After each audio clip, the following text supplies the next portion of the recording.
Welcome to the Coast to Coast podcast, brought to you by Play Picks and the Lines, coming to you from the West Coast. Josh Lander, joined as always by my guy Nate Weitzer, holding it down on the East Coast. And we are jumping into Pellies and Hawks tonight. Sounds kind of like a stinky game, but the Hawks are real nice, and we've got a lot of value we are finding from them tonight. But as always, if you do still need a FanDuel or DraftKings account, head to fdpicks.com or dkpicks.com and find those listings in your area, such as what we've got for tonight. Nate, let's get into it. Yeah, it's one of the first games that jumps out when you look at this slate with the Hawks -6 at a bad Pelicans team, total at 220. And just looking at the other games in the association tonight, Hornets -5.5 at Orlando. The Wizards are +4.5 at Celtics. The Heat +3.5 at Nets. Pacers +1 at Raptors. Wolves +6 at Bucks. Lakers, we'll have to see if AD or LeBron plays tonight. They are -7 at the Thunder. The Kings +7.5 at Suns.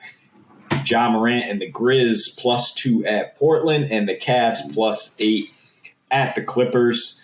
But circling back to this one, Atlanta, a surprising loss to Cleveland over the weekend. Cleveland also surprised Denver.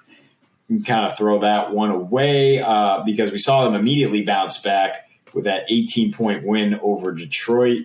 And now they get a team that they have just owned 7 straight covers against the Pelicans, including a 23-point win the last time they made the trip to the Smoothie King Center. Obviously, no Zion Williamson for the Pels, and that has led to the second worst offense in the league, depending how you look at it. Their rating is only worse than the tanking Thunder and the Pistons, and it's actually only better than those teams. It's actually worse than the Orlando Magic for what that's worth. They're dead last in 2-point percentage. They're getting 80% of their points from their starting 5, and a high percentage of that from Ingram and Jonas Valanciunas. This is not a good matchup for Joe Val, with Quinn Capella just getting off his minutes restriction. He's second among all centers in defensive real plus-minus. We saw what he did to your Knicks last year in the playoffs. So the first thing that jumps out is just the Pelicans team total at 106.5. I don't really see how we're getting there against a Hawks team that's second in points per game allowed, just 97.3, second in defensive rating, not playing with a ton of pace, so we don't really expect a high-scoring game here.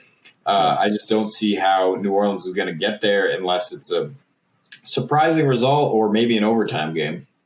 Yeah, that would be what they needed. And the over there, the under at around 222 does feel, pretty good. Look, Ingram is having a great season. He's got a ton of usage rate. He looks really great, but it feels one of those, empty calories kind of stat years for him where, he's just the only player on the team. He's a good player, but, he's got a sort of a lack of playmaking that comes into play, right? Like there's not – he's got a career high in assists so far through, the first 4 games of the season with the ball in his hands, but it's not something that I expect to be sustainable. And really, it's similar to how, we mentioned in our other video, Heat defense is really what we want to rely on right now when they're playing a team even like the Nets. And similar here, there's no KD on the other side of the ball against the Hawks in this one, right? There's nobody on the other side that they're worried about outside of Ingram.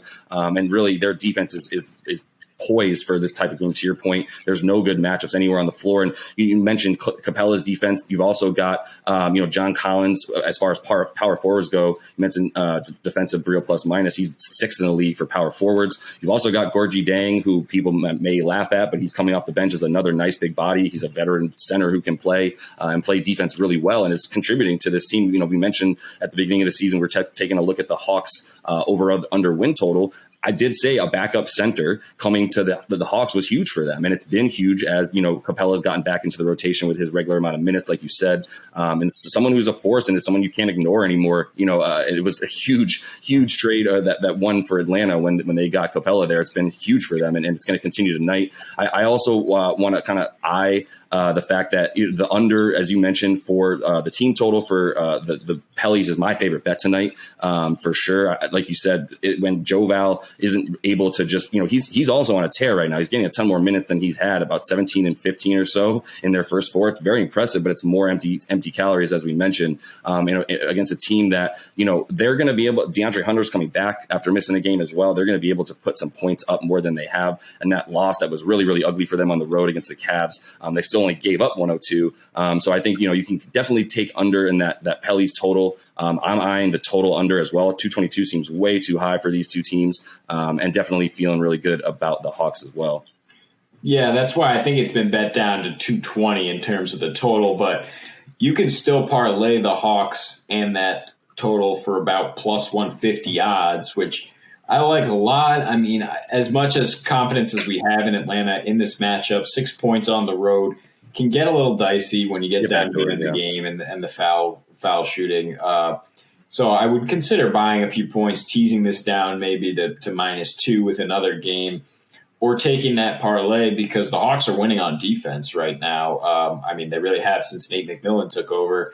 But I mentioned the Pelicans are dead last in 2-point shooting. The Hawks are number 1 in 2-point defense. The Hawks are number 2 in fast break points per game allowed, and number 4 in rebounding rate. So actually New Orleans 3rd in offensive reboundings per game. That's another thing that's going to go away for them in this matchup. It's going to be one and done, probably with a lot of Brandon Ingram dancing and chucking.